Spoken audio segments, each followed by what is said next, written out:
Shohei Otani too good of a hitter to pitch like Babe Ruth? ?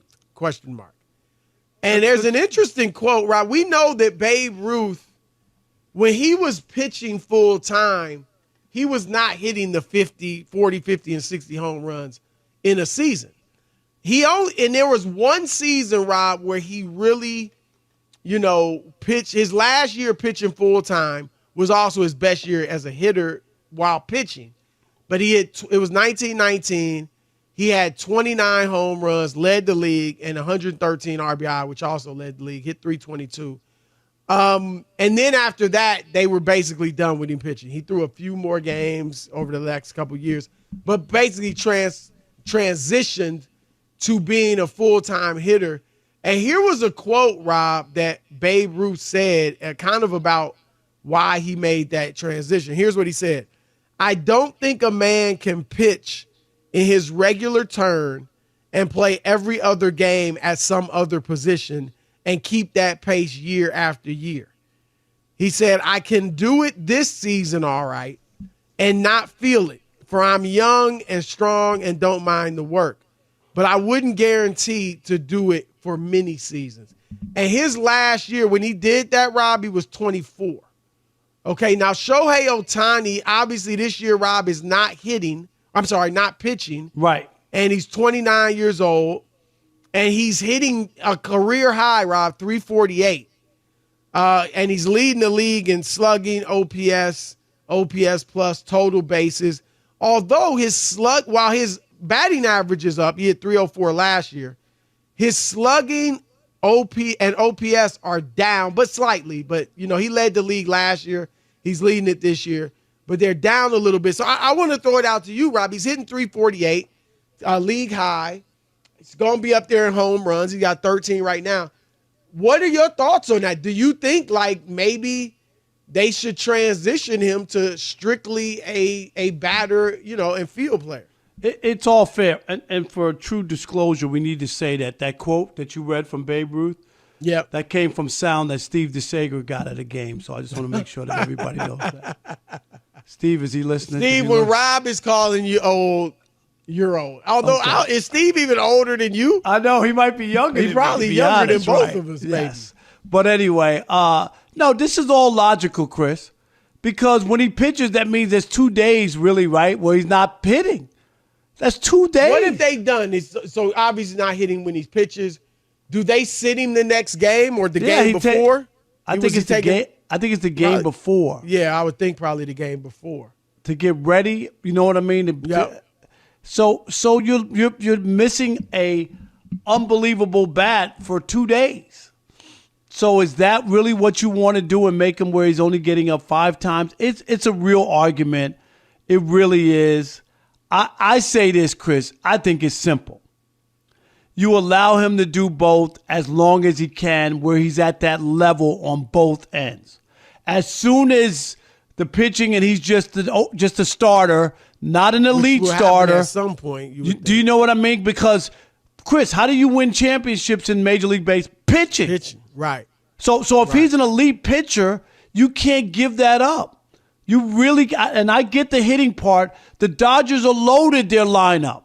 Right. Loaded.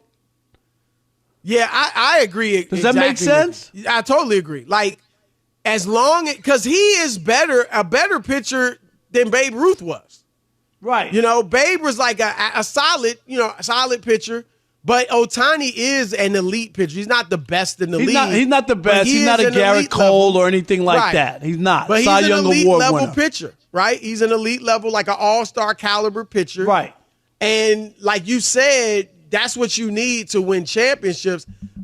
Rob, I would argue, especially on the Dodgers. And I don't mean for his whole career, because we obviously, anytime you have a fantastic hitter, you want to see him to hit, right? Right.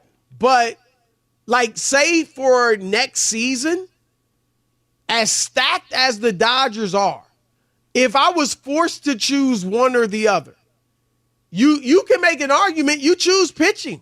That he should pitch. Now, he probably wouldn't want to do that. No. But I'm just saying that lineup is so stacked, as you said, that they could afford to miss his bat. But they need pitching And if he's going to do that at an elite level, I would say if I had to choose one, thankfully you don't, but I would pitch him next year if I had to only choose one. But overall, I'm with you in that. You let him do both. He'll eventually, you would think, he'll eventually, And you said it, Chris. He's 29. Okay, like you can't keep it up. And at some point, you'll look at it, and maybe the pitching will fall off. If he becomes like, and maybe, how about this, Chris? Just as a slip this in as far as a little twist to the whole storyline you have. What if you make him a closer? You know what I mean? Like, so that you could still utilize his arm. Yep. Not all the time. Like, I just need you to get 3 outs in the 9th inning. That's all I need you to do. How hard does he throw? He throws pretty hard. I mean, he's not blowing everybody. Yeah, he's a hard thrower. He's a strikeout pitcher. Because my only concern with that, I like what you're saying, but my only concern would be sometimes there are some closers, Rob, they come in and it's just heat, right? That's their job. They're just throwing heat. And I wonder what type of impact that might have on him. Maybe it would be fine. But you know what I mean? If he's just basically throwing it as hard as he can every time up there. Yeah. And could that affect his hitting? Or, I mean, I don't know if that hurts you more than pitching 6 innings. And the other thing, too, is that you're not winning all the time for the closer to pitch every night. You know what I mean? Right. Like the games you're out of the game, he's not going to pitch those nights. Right. If he pitches the night, pitch a couple, and it's usually just 3 outs. So he can pitch a few days in a row, and then they go on a 3-game losing streak, Chris, where he's not pitching. You recover and you're just hitting, worried about that. I'm just saying not to totally lose an arm. He has a live arm.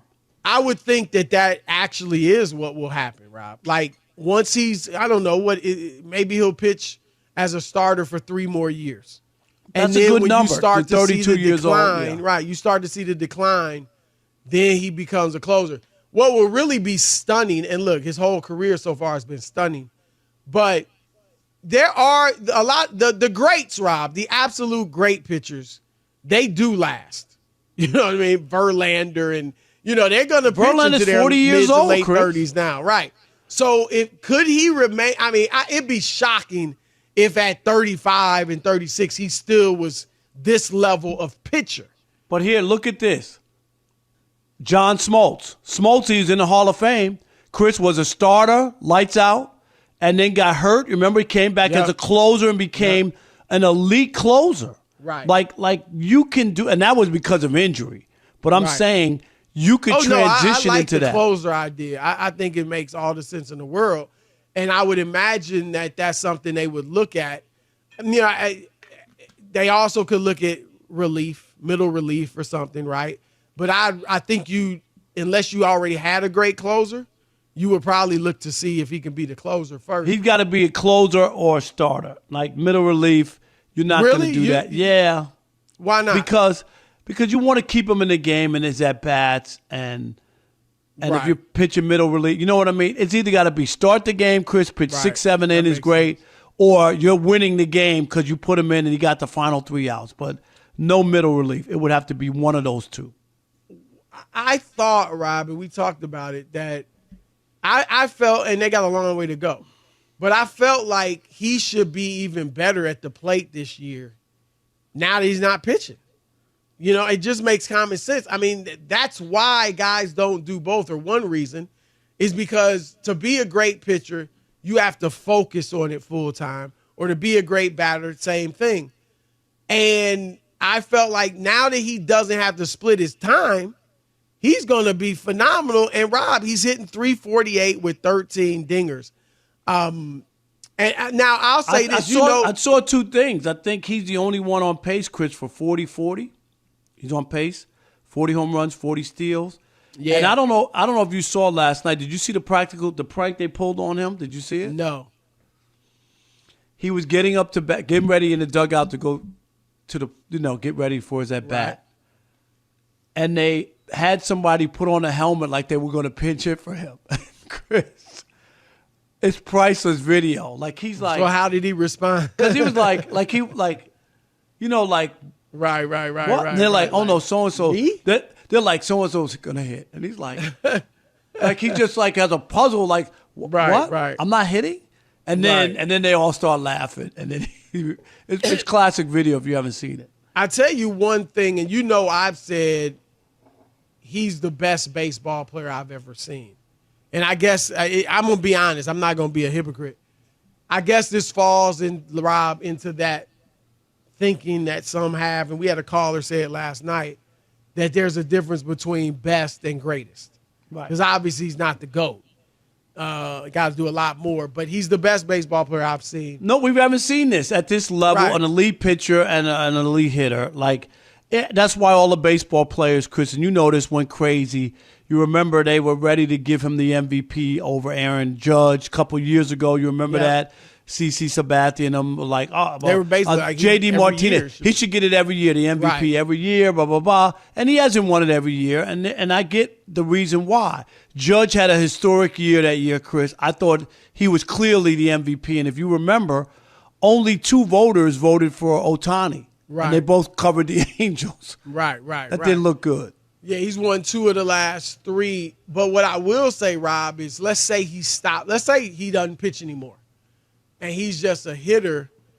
That GOAT idea, unless he becomes, you know what I mean, like Barry Bonds in terms of homers or hits, 335 or whatever. He's only in that conversation because he could do both. I mean, unless he became, like. But not at this point. A historic hitter. No, right. Totally.